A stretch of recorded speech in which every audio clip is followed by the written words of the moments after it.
to hear from just sent me a message and they said, OMG, 111K, as in $111,000 per Bitcoin.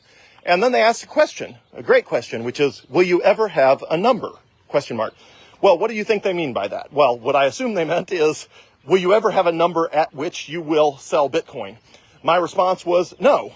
And of course, I'll sell Bitcoin to buy things that improve the life of my family or myself.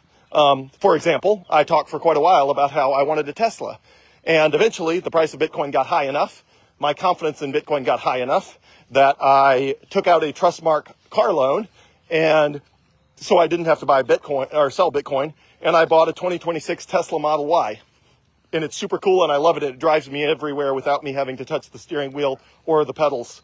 Like, I literally just sit there, and then I program the GPS, and I hit drive me there, and then it drives me there without me having to touch anything, which is absolutely amazing. So yeah, I could have sold Bitcoin for that, but Trustmark was willing to give me a 6% auto loan. And since I believe Bitcoin's going to go up more than 6% a year, a lot more than 6% a year, I took Trustmark up on that offer, and I took out an auto loan and I bought a Tesla. But a lot of things you can't do that with. For example, my house needs a whole house generator because Entergy cannot seem to keep my power on to save their lives. But that costs $20,000, which is right now at $100,000 per Bitcoin was 1/5 of a Bitcoin. At $110,000 is somewhere between 1/5 and 1/6 of a Bitcoin. And I don't want to spend more than 1/6 of a Bitcoin on a whole house generator. So $20,000, once the price of Bitcoin gets to $120,000, that'll be 1/6. I'm willing to spend 1/6 of a Bitcoin for a whole house generator so I don't sit in the dark.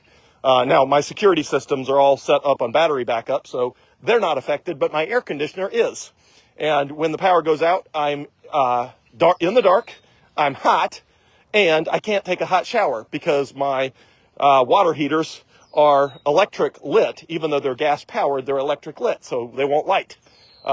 Anyway, so it'd be nice to have all of those things and all of the comforts of life when my power is constantly going out. So I will sell Bitcoin for stuff like that because I can't finance a generator, at least not elegantly like you can a house or a car or something like that. But there's no price that I'm planning to sell Bitcoin. And the reason is, what would I sell it for? See, anytime someone asks the question, what's your number? They assume you're going to sell back into US dollars. But why would I sell back into US dollars? Why would I move from an asset that nobody in the world can make more of to an asset that a handful of people can make more of anytime they want? So the goal is always to go to a more scarce asset rather than a less scarce asset. Increasingly, the US dollar is not a scarce asset. And because it's not a scarce asset, then I absolutely do not want to trade a scarce asset like Bitcoin for something that the government just prints out of thin air anytime they want, like the US dollar. So I'm willing to trade Bitcoin for a whole house generator. I'm willing to trade Bitcoin over the course of 5 years for a 2026 Tesla Model Y, which I already did because I have to pay Trustmark back at 6% interest for the price of that car over the course of 5 years. So I'm willing to plan on liquidating a little bit of Bitcoin every month to make that car payment. And I'm willing to do other things. I'm willing to spend Bitcoin so my family can travel. We travel a lot, internationally and domestically. And that is a worthwhile expenditure of Bitcoin, in my opinion. Now, I also get a paycheck, so, a lot of those expenses are paid straight up with a paycheck. But whatever amount is not covered by a paycheck comes out of Bitcoin, because that's the only source of capital I have. And then, of course, every time a paycheck hits, I buy more Bitcoin. Every 2 weeks, like clockwork, I buy more Bitcoin.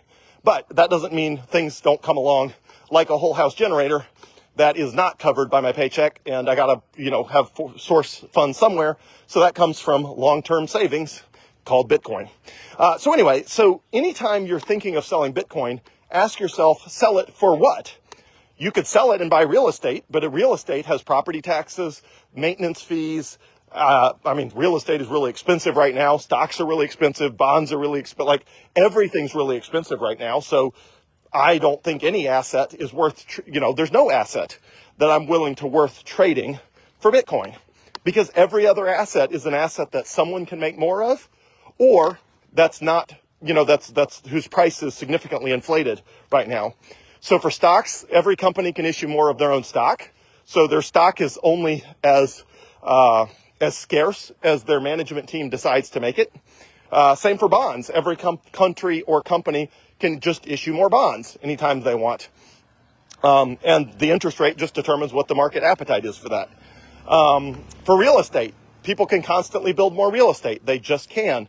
Even waterfront property, people are constantly coming up with creative ways to create more artificial land and create more waterfront property.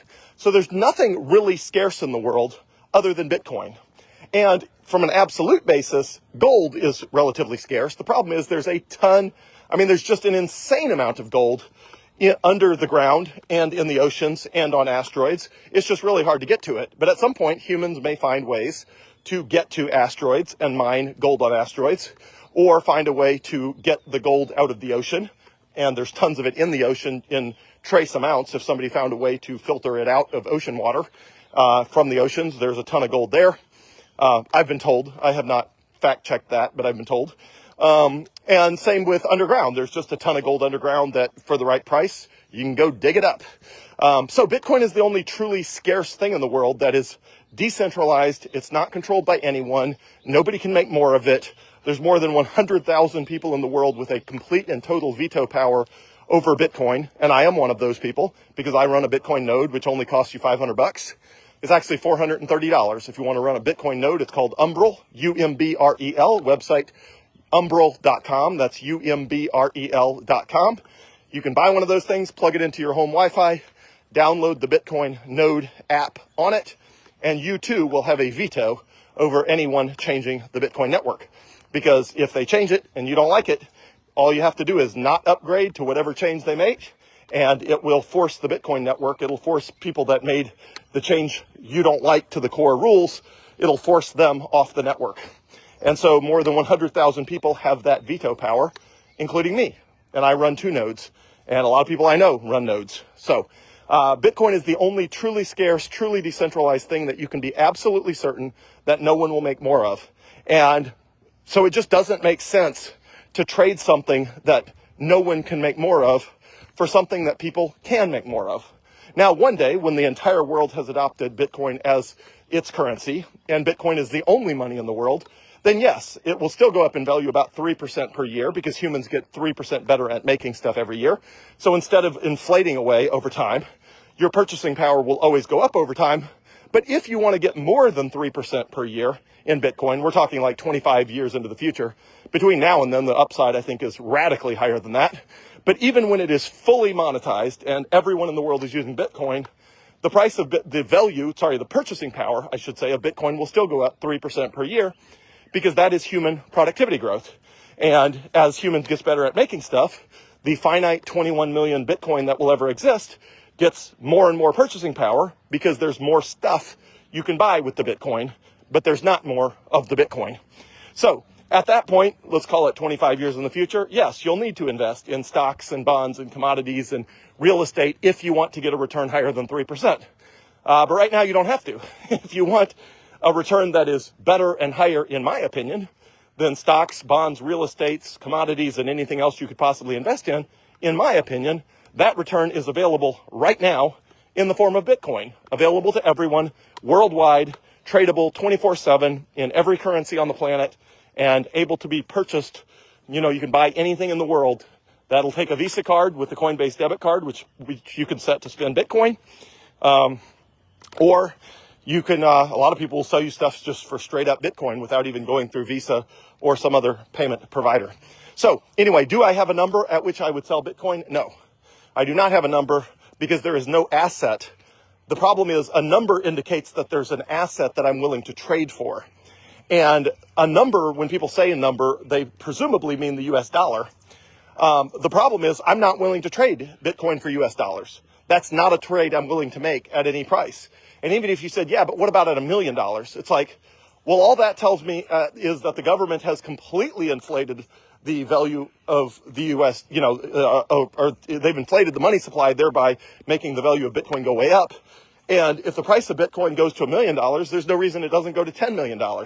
At that point, the government is so irresponsible. Why would I trade it for a failing currency? Why would I trade Bitcoin for a failing currency? So, no, I don't have a number. I do not intend to trade Bitcoin for US dollars. There is no number at which I'm planning to convert Bitcoin into US dollars. Although along the way, as my purchasing power goes up with Bitcoin, I will do things that improve the life of me and my family, but that is not trading Bitcoin for any specific number in US dollars. That is trading Bitcoin for something that improves my life and the life of my family in some way. That's worth more to me than the Bitcoin I would hold that would have to be swapped for that. So I don't have a number, and I'm in it for the long haul because Bitcoin is the best money that has ever existed in the world, and I think will continue to take over and be the primary and only money in the decades ahead. Have a great night, everyone.